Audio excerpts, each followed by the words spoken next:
learned a lot, and I followed my passion.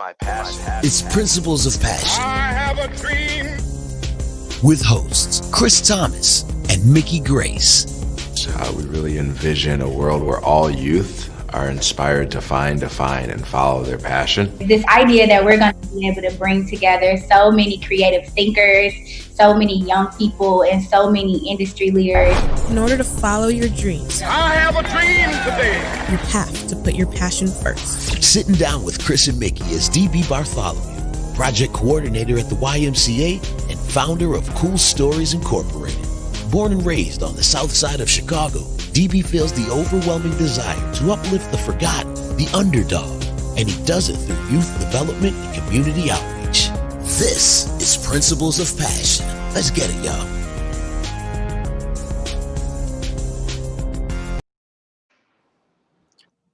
What up, y'all? What up, DB? How you doing, brother? Man, everything's good. How you doing today?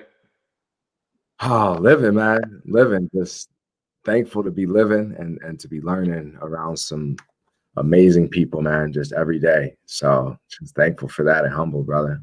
Humble. Most definitely. So y'all viewers out there, we appreciate y'all tuning in. We're on season 3, episode 10, Principles of Passion. You know, we bring folks on that are overcoming adversity, have overcome adversity, or even think they may overcome adversity in the future. The key, though, is while they're finding, defining, and following their passion.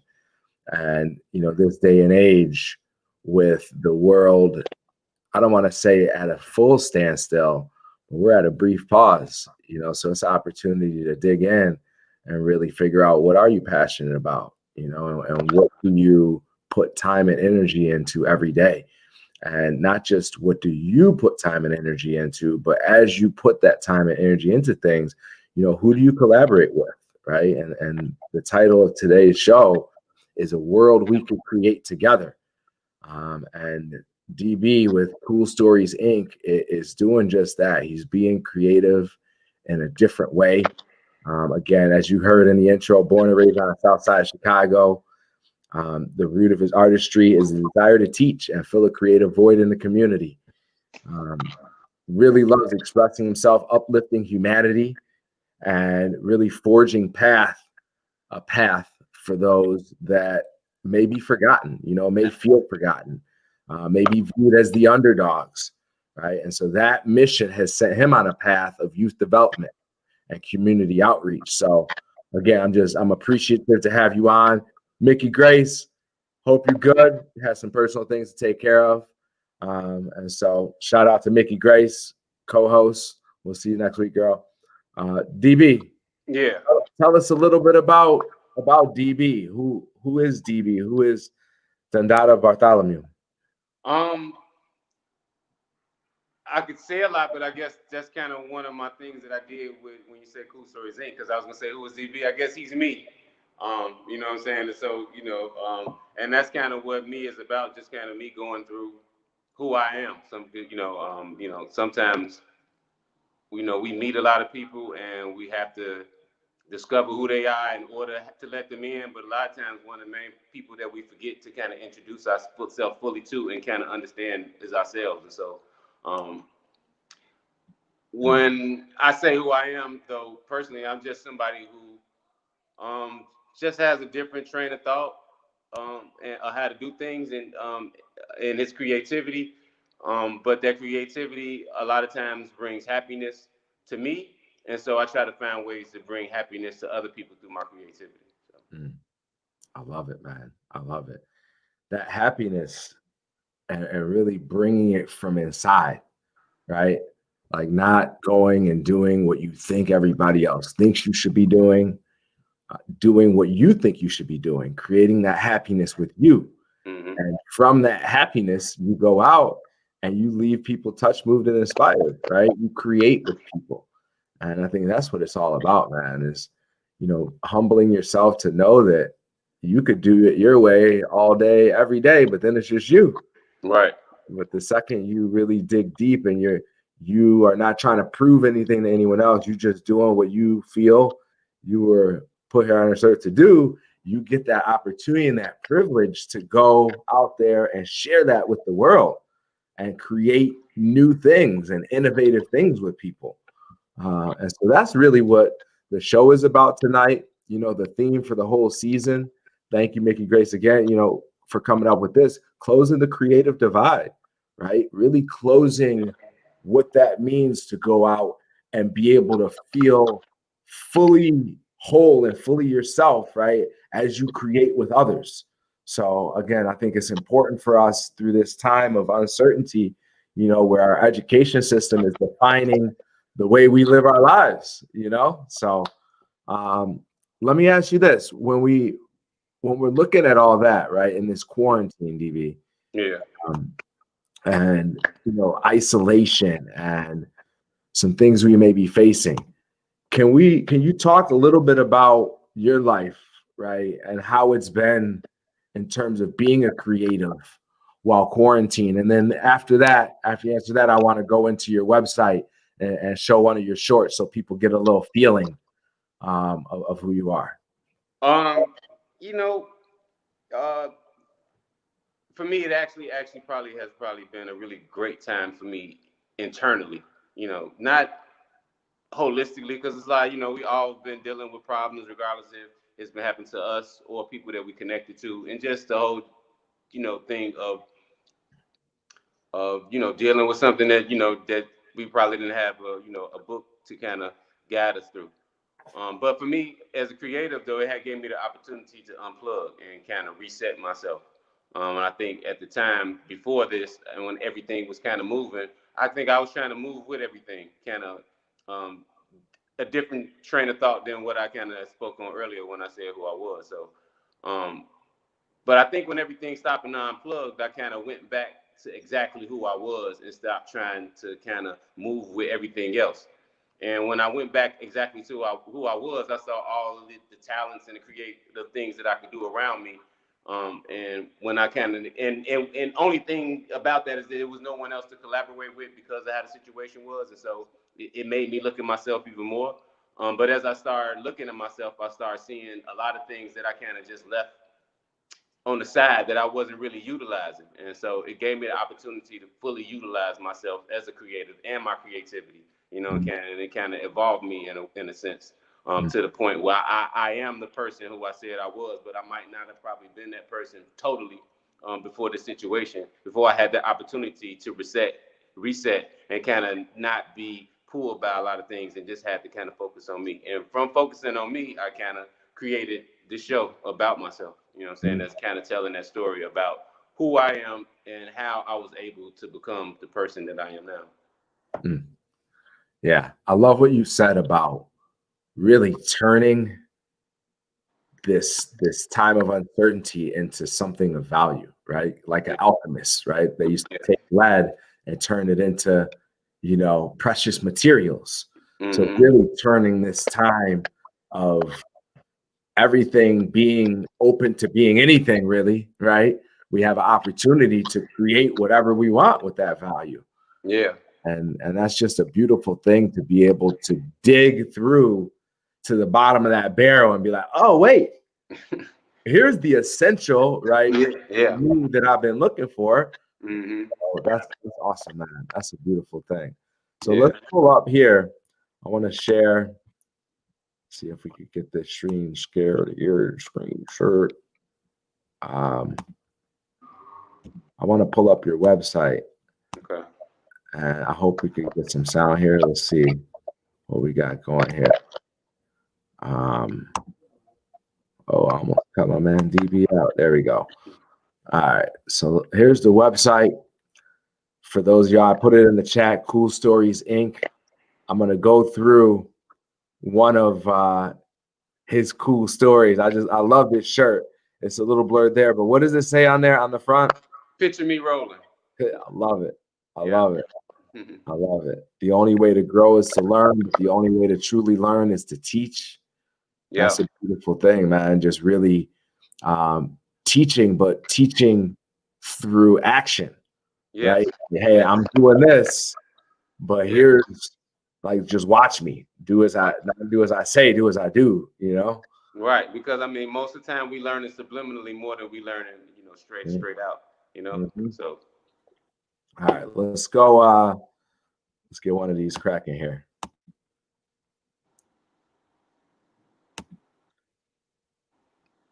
So I want to shout out too, man.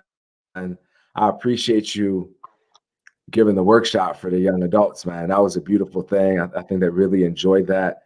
And, you know, for those of y'all listening, the workshop was about storytelling, but telling your story and your narrative and creating what that is. And that's in marketing, that's in sales, that's in relationship, that's in everything we do. And DB just did an amazing job of bringing that point home with the workshop, and then talking a little bit more about why he created what he did, how it came about, and how he really just dug deep and looked at the things he liked in his life and put them all together to create his story. And some of us don't do that. We don't take that time to really dig in. So, you know, again, I appreciate you. I appreciate that. And that same appreciation goes back, man. Just the opportunity to even be around that youth. You know, they inspired me to kind of like do other things myself. So just even talking to them, so it's just like it gave me another dabbing board to kind of just get off of. So I appreciate the opportunity. Awesome, bro. So let's get this cracking here.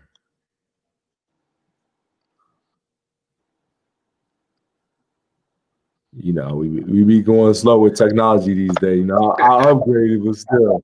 Most definitely.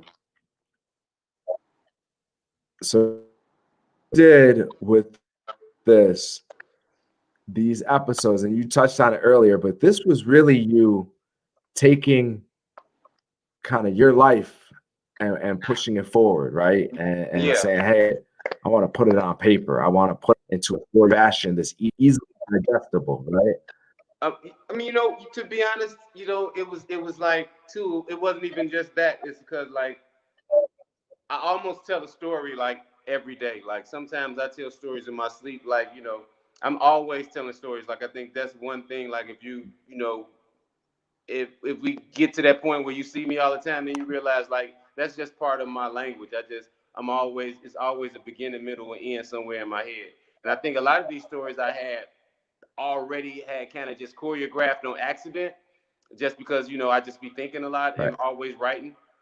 But it wasn't until then till I realized, put two and two together, like I should actually tell these stories. Like other people should hear what I'm saying, and like other people should hear my voice saying it, not just these words on the paper, but getting the feeling and the reaction of me, and then also the opportunity to kind of take myself there too, and realize what was happening and realize what I learned from it, even today. You know what I'm saying? So far away, because these stories kind of start like from like youth, not like teenage. You can be preteen stories also.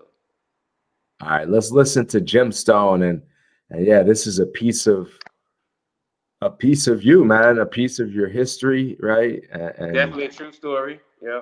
Right. And to look at it, you know, everyone listening, as listening to someone who is relaying their heart to you, you know what I'm saying, in their own creative way. Because you ain't seen nothing like this before, right? I'm gonna be straight up, because I was like, man, that's creative. So really think about not just that creativity, but how he's using this to interact with people, right? To really tell people who he is as a person, so that we can start to work better together, right? So that we can start to create better together. We got to understand each other first. And some of that understanding comes from how we understand our stories and then how we tell our stories. So here we go, Gemstone.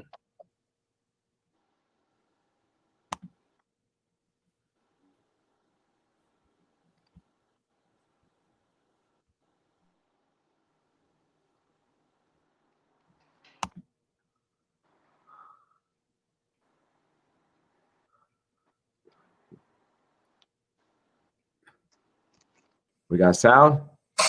There we go.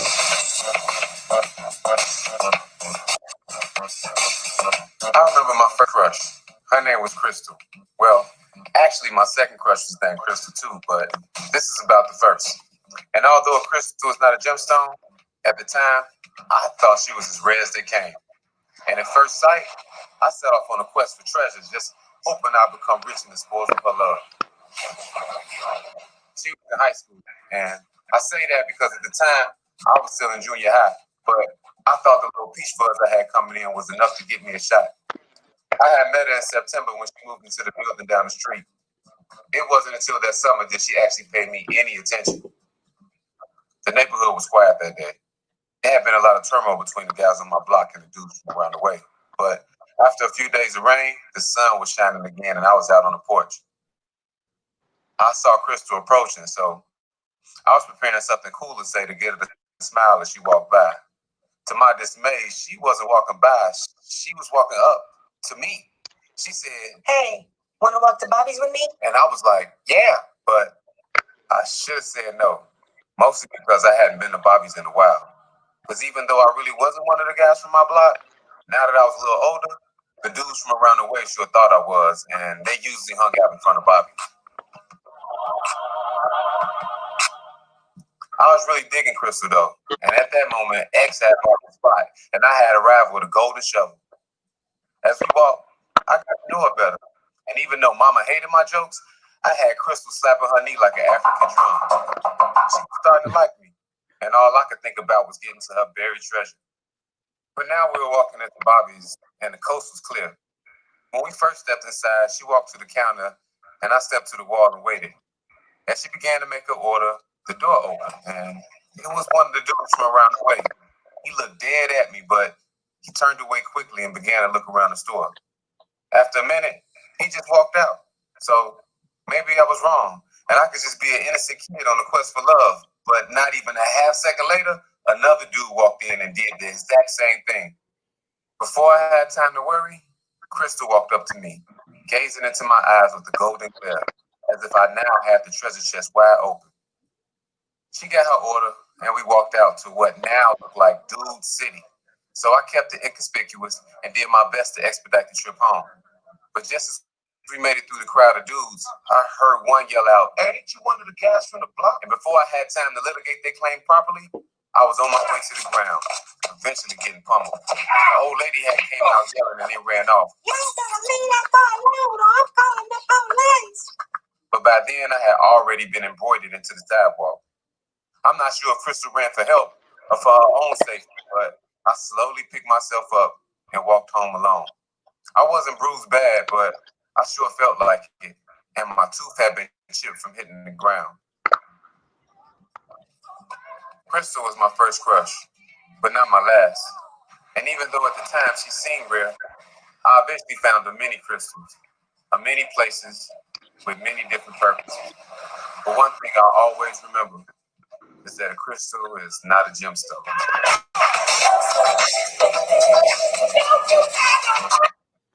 That's dope, bro. Even every time I hear it, I'm like, it gets dope every time, bro. Yeah. Awesome. And yo, I put in the chat. Go check it out.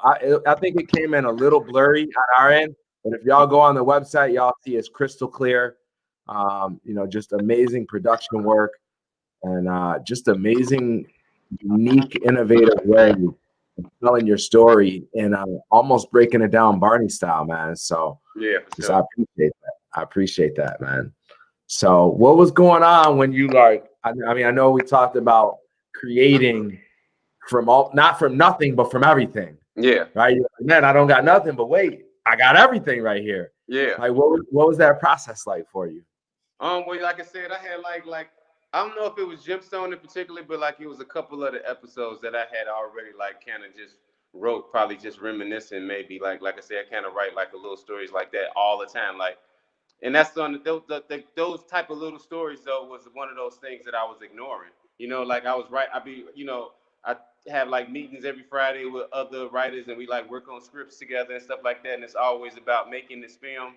And I had like stories that kind of like my practice, like my breakfast, my snack every day, like to just know I'm being creative when I can't be because of other things that I have going on. And then when I was at the point, I'm looking at it, I'm like, wow, like, this actually kind of dope. And then a friend of mine, Toy, who actually has a story on the site too, had came up with me, because I had the idea kind of brewing, but I wasn't too sure of it. It probably was lagging behind. I might have probably just now thought about doing it today, if maybe not for the stuff possibly. But she had came over in town one time, and we were kind of working on the equipment. And as I worked on the equipment, I kind of tested it for her, and I kind of said one of the stories to kind of get her to do her story, because I was trying to convince her to do it. And as I said one of the stories, and I was like, wow. And she was like, but she was like, wow, like, you sound great. You know what I'm saying? And I was like, really? And I was still kind of hesitant. But then, after she left, I kind of sat to myself and had that little conversation with myself. And then I kind of recorded it that night. You know what I'm saying? The next thing I know, I'm doing episode after episode, and now I have a whole series. Yeah. So, but it was a little bit more thinking to it. That's kind of the fast track story, because it's a lot that the story is about, and I wanted to make sure once I had got to that point of telling that story, of like, and knew that's where I was going. It was like, it was this picture that I wanted to paint, and so that's kind of also, even though it's kind of made creativity in a creative way, it was like, I think it's like the only way I could have done it, because it's like the layers of the story is like, what I'm saying is one thing, the imagery that I'm saying is one thing, and then like the captions is a whole nother story to it. So it's like you could watch it 3 different times on 3 different levels, and like all that was made in a particular way to kind of show this voyage of a young black boy trying to become the man that he don't even know he can become, you know what I'm saying, and being raised by his single black mother, you know what I'm saying. So in this neighborhood full of all these different type of people with these, that sometimes trap me, but sometimes set me free, you know what I'm saying. I kind of want to make sure that story was understood here on the south side of Chicago. So, sometimes the story gets told in different ways, and I just want to make sure that, my perspective was seen, because I feel like it's a lot of other people that have this exact same perspective of it that I did. So, and that's one of the reasons why the story is called Me instead of DB, because I wanted kind of everybody to be able to kind of feel like this is them. This is not just my story, but this is kind of all of our story. Yeah. And like, that's such an important thing.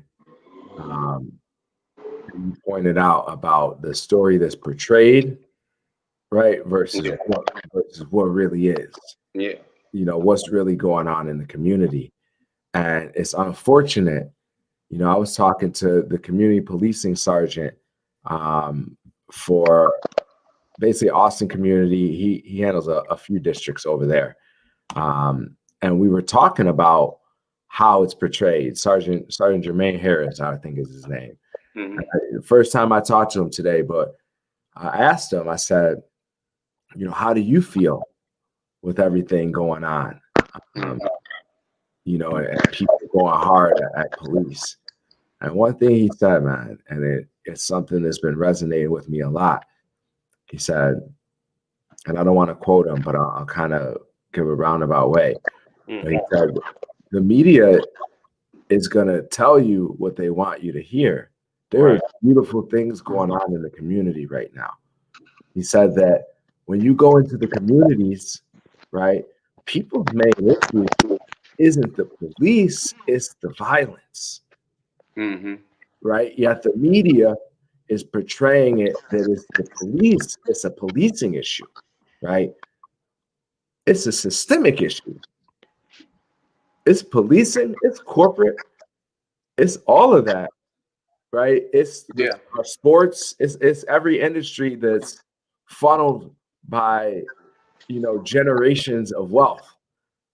You know what I'm saying? It's that whole system. But the story behind it, like you said, is us really digging in and being like, yo, I'm going to put my story out on social media. I'm going to put it out wherever. I'm going to connect with people through my story. I'm going to tell that narrative. And I'm going to use that narrative to connect with people.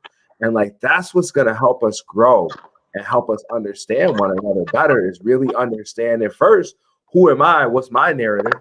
But then from there, how do I understand someone else's narrative before I try and, get inside their world, man? So I appreciate you saying that for sure. Most definitely. And that right there is what's the big picture, because Me is just a series that I created, but Cool Stories is what that is. That's what Cool Stories is. It's this opportunity for us, like, like I said before, I was trying to like my main goal was like to write the script and to make this movie and like to be this filmmaker. And not to say that that goal has been erased, but I thought but I realized that my real true talent was the ability to express myself and tell my story.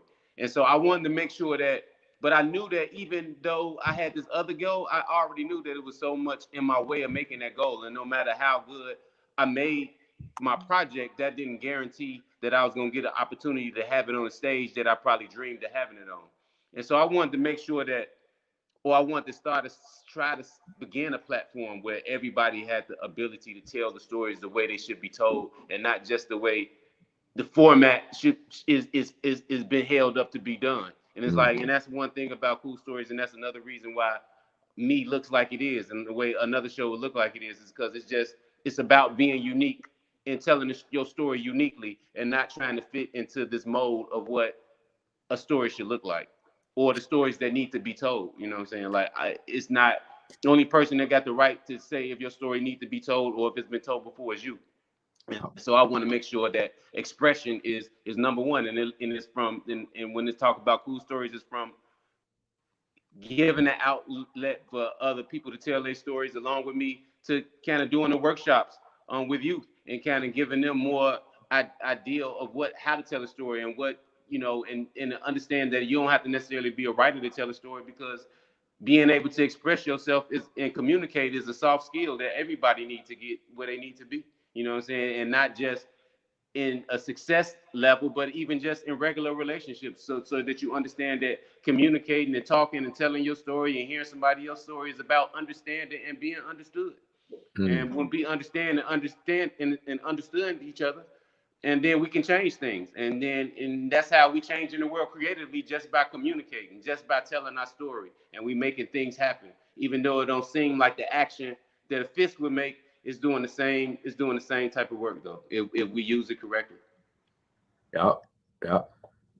And this you may have just answered this question, right? But let's ask it anyway, because the topic we were just speaking of, but there could be other things. So what's the first step in creating fundamental reform during this time of need?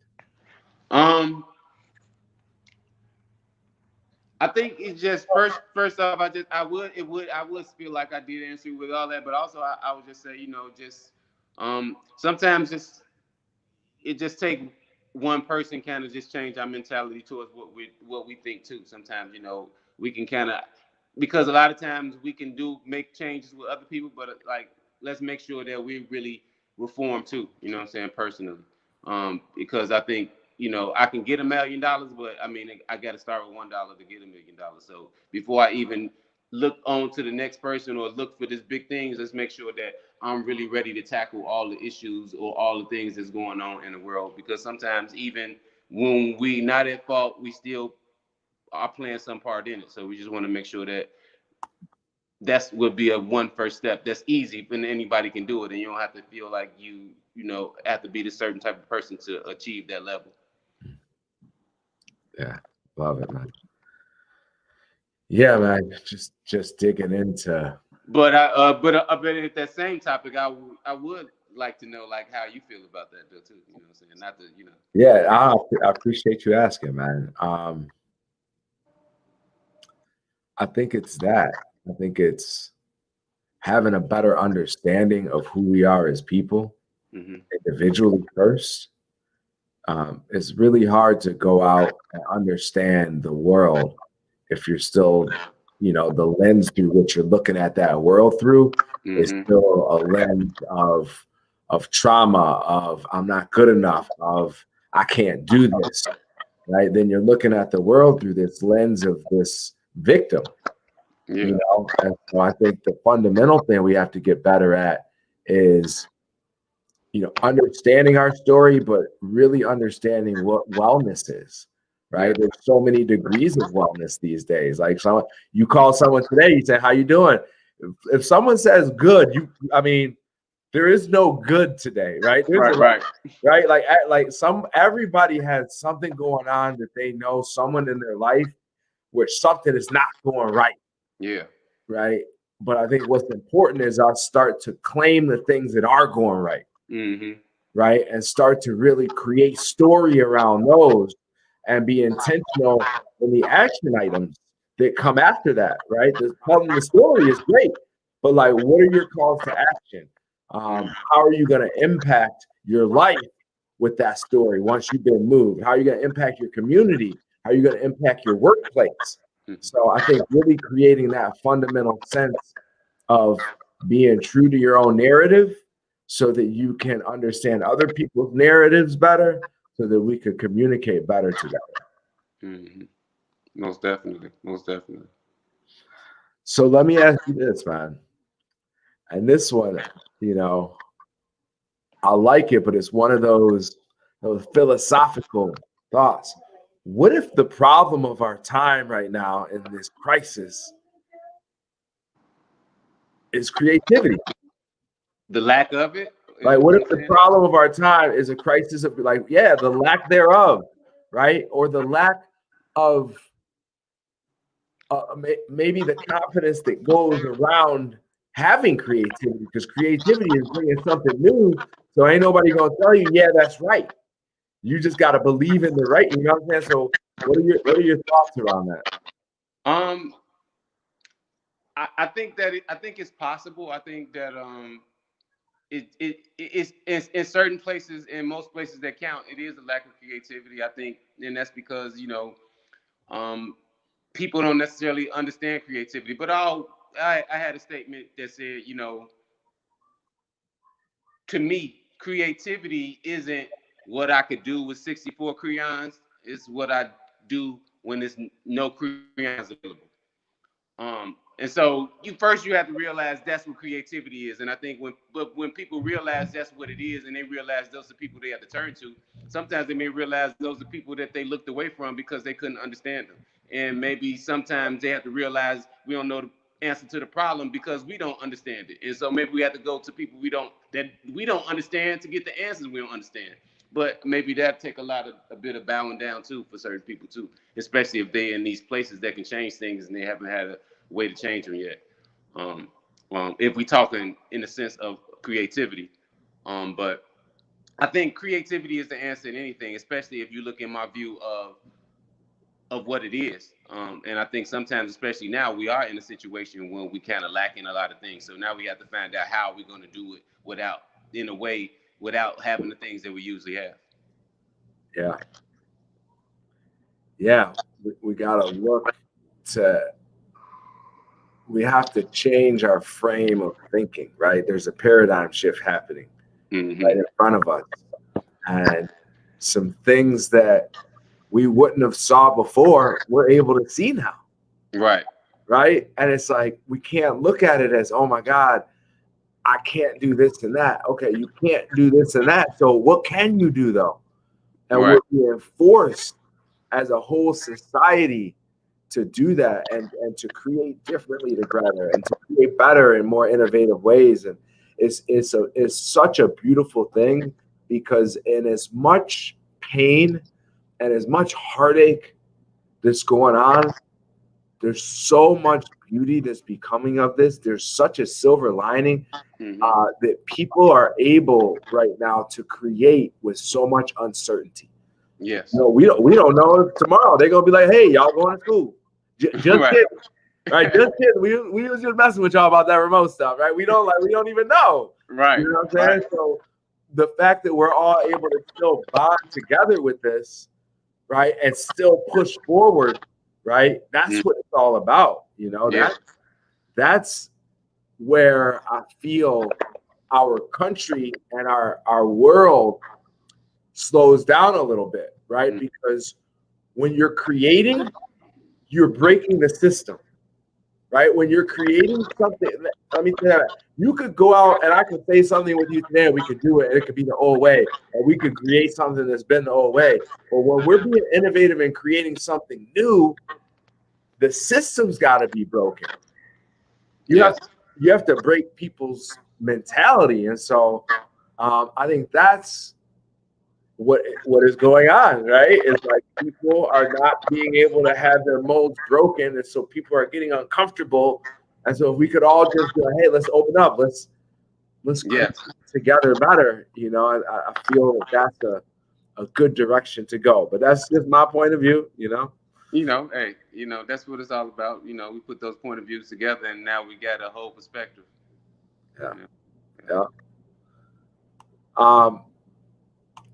Another philosophical one, man, because we always look to, especially in this time of need, what is meaning in life, right? So what if meaning, right, is not something you seek? Like, I'm looking for, I gotta go find this for it to mean this. I gotta get here to make myself feel meaningful here. What if it's not about that, right? What if it's just about creating something with someone in the moment? Like, what's kind of your perspective on that? Well, when you talk about meaning and purpose, I think first off, I don't think you will have to seek and find meaning and purpose because it's in you anyway. And if it's not in you, it's on its way to you. And so you seeking and find it may just be a lot of unnecessary movement with something that's meant. So in that regard, but then when it comes to it being about creating something together, I think that then holistically, I believe that we all are connected. And now when I say we all, I think everything that's observable is connected to in some type of way. And being that we connected in some type of way, and then you're talking about meaning, that means that we all a piece to some puzzle. And so we all some pieces of some puzzle that we placing together to finally get the true picture of, then I guess it is no other way but to create something together to get the meaning of it versus to try to seek and find it because you may, just go on a blank mission outside of that, because I feel like that is the only way is to create something together. I think if we're not creating something together, then what are we doing? Yeah. So I've gone to Landmark, and one of the big pieces with them is on creating, right? And creating your word and being a person of integrity. And one of the things I remember most from Landmark is it was a story, and I don't even want to say a story. It was a way that they demonstrated to us how we create as people. And they said, imagine if you are standing in a room with someone and nobody says anything and everyone's eyes are closed. Mm-hmm. So you're blind and you're deaf, essentially, right? Okay.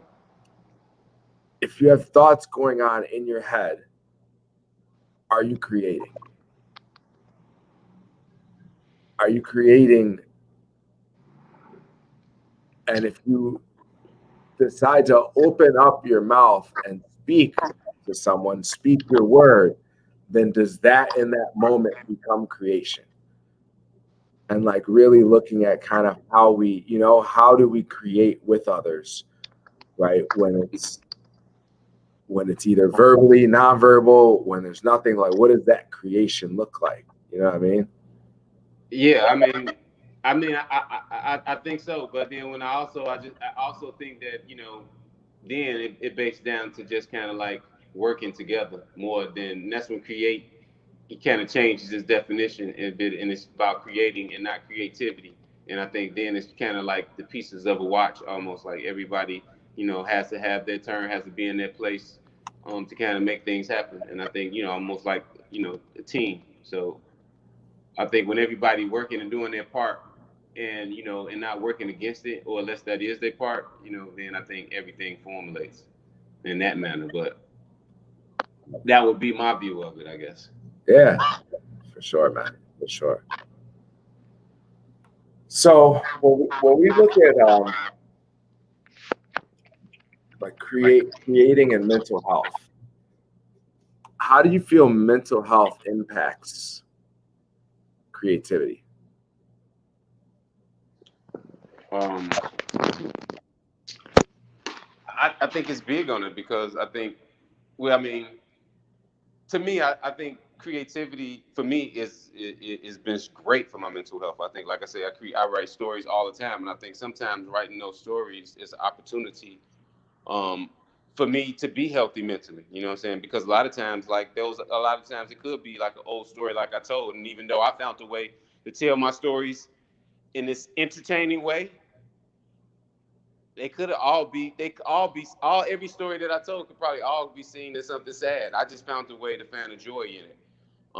And so I think, but it was my ability to be able to express it and see all the different sides of it for me to find the joy in it. And so I think if you have the ability to create whatever it may be, whatever your definition is, I think that it aids to it. And I think not having the ability to create and maybe, because sometimes we just talking about, how people think. A lot of times that come from not just being a certain way, but just keeping baggage on you and not dumping stuff in the trash like you want to. And sometimes you carry that baggage with you everywhere you go and don't realize, like, you know, the smell of it gets around other people when you're around them, because and you don't realize you're holding it. Sometimes you got to drop it, and sometimes creativity gives you the ability to drop those bags because you're gonna be so focused on putting things together that you let go of all that stuff that's been holding you down.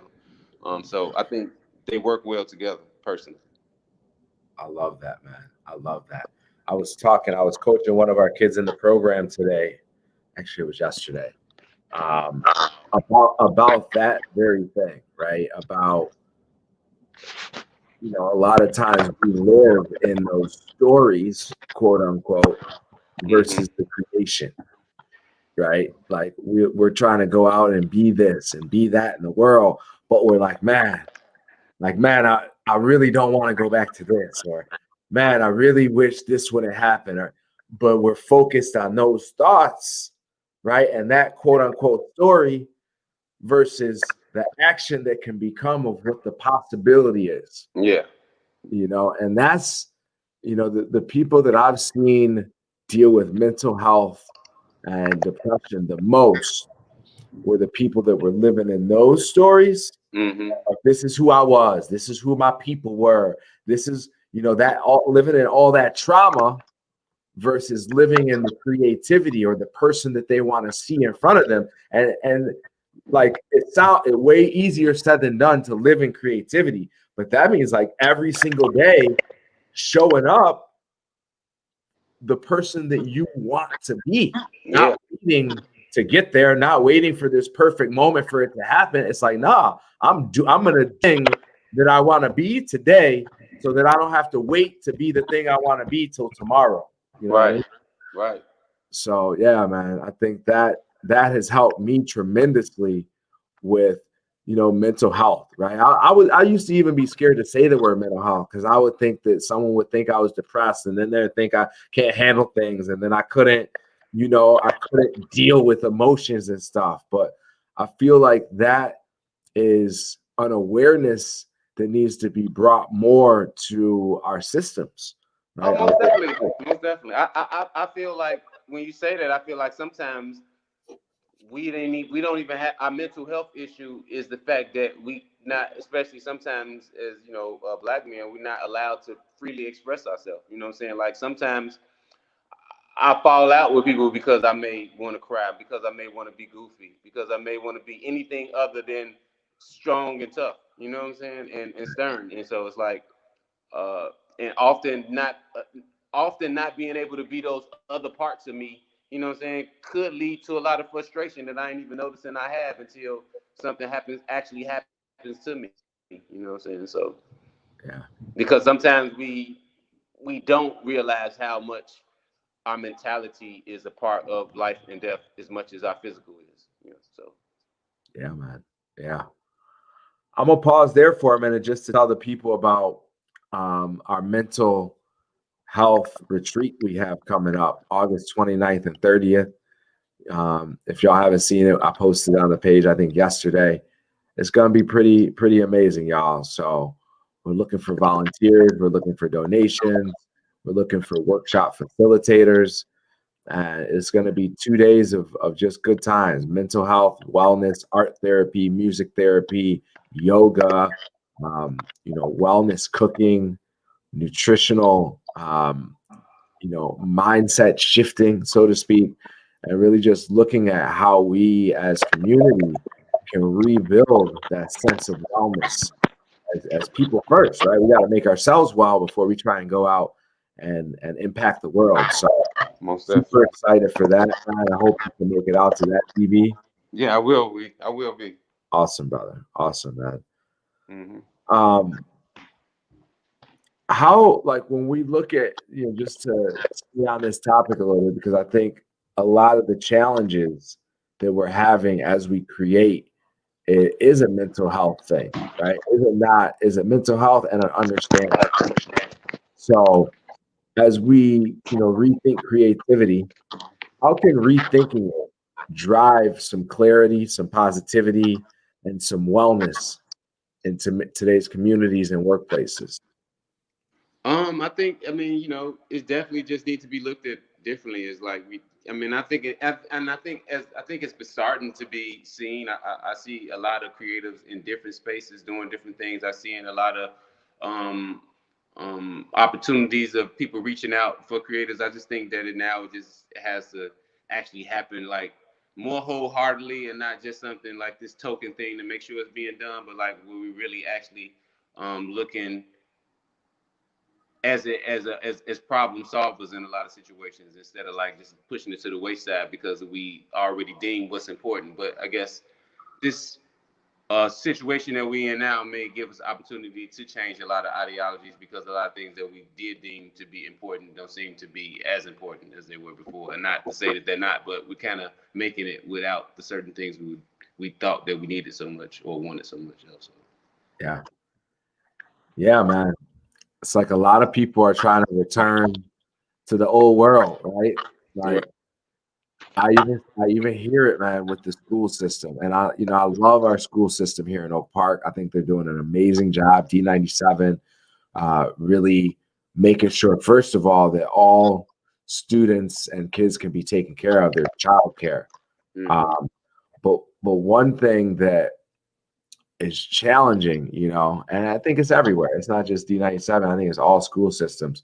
Is I don't want it to go back to the old way. Like, I'm not ready for it to go back to, when do we all get to go back to school and have the teachers come from this neighborhood, not even knowing this community, and teach kids that they don't even really know, that they don't even understand. You know what I'm saying? So I'm excited for us to really reimagine education, because I think when you rethink creative education right now, I really am wholeheartedly in the belief and a proponent of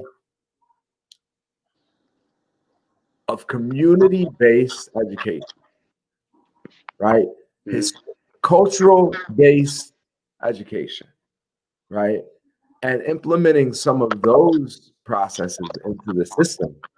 And I think that when you educate people at their level, right? And I'm not saying by any means to speak down to people, Mm-hmm. right? But I'm saying look at people, look at the reading level in the communities, right? Look at the age expectancy rate in our communities, right? There's things not going on the right way. So I think when we look at starting to rethink some of these systems in healthcare and education, in our workforce, I really believe we have an opportunity to come from a place of wellness and understanding and creating community. The question is, are we going to do it? Right. I mean, I guess, like you're right. I do think that right now it is an opportunity for us to kind of look at everything that that we can change while we're at a time. But I think it goes back to what you said too. A lot of people changing things don't always help everybody. You know what I'm saying? Especially the people who kind of built some of the things that need to be changed. And then at the same time, for a lot of people, even if you didn't build it, it's how you've been living. So it's like you still got to jump off a cliff with them. So it's like, and jumping off a cliff, even if you have to do it, it's still the same feeling every time. You know what I'm saying? It's a 0 to 100 real quick, as they say. So Yeah. So I think you have to look into is that, but I do think it's an opportunity to do it. I think it just has to be recognized totally, and everybody has to be on board with it. Will that happen right away? I'm not sure. But I think it's a nice conversation piece, and I think like things do start communicating, and so if we communicate it, and get it. That's it, man. Communicated, maybe it'll get to the point where we all realize an opportunity to change. And would you say that that's probably the best advice for young individuals out there, right, that are trying to work together and make an impact on their community? Is it just to communicate? Is it to be transparent? Like, what are some ways that some of these young folks can really do that, like work together to create this change? Any advice that you give to them? I think, yeah, I mean, understanding how to communicate is great, but I think, I wouldn't even put it on just the young folks. I mean, I think, it's old folks too that probably need to do. And I think it's like we need to all be able to communicate with each other. You know what I'm saying? Maybe a lot of young folks out there right now working together, but it may be some other older folks that maybe don't understand young folks either. And so they maybe not aiding to the creating because of their misunderstanding of what they may be doing. So I think we have to group some more people in there with when I say that when I use the communication piece, I think they need to, and I think other people need to learn how to communicate with them. But I think it's all about just understanding. I think because it's like a system. With most of these problems are systematic. So when it comes to that, I think we all have to realize that, and so that we kind of tearing down the same thing and realizing that we are working together. And sometimes that may be the problem, that we often may want the same thing, but we may not always realize that we working together to do it. You know what I'm saying? So Right. Yeah. that we could be working together to do it, rather. So. Right. Working smarter together, for sure. Better together. Absolutely. Yeah. Absolutely. Yeah. What are some recommendations for organizations out there that are looking to address the inequities within their organization? And like, let me caveat by saying the ability to grow together better is it's a result of creating more equitable systems, right? And so, I think a lot of people are like, oh, I hear it, man. I've heard people, when are we going to stop talking about this, right? When is this diversity, equity, and inclusion wave going to pass? It's not going to pass, right? Because it's the basis of understanding. It's looking at how the system has been inequitable by not meeting each person at their level and understanding each person where they are. And so, didn't mean to go on a rant there. I just wanted to give that caveat of the reason I want to close out with this one. And so for you, what are some recommendations that you have for organizations that are looking to address the inequities within their systems or their organization? I mean, I think just be straight up about it. I think a lot of them try to address the problem by addressing it, but not actually doing anything about it.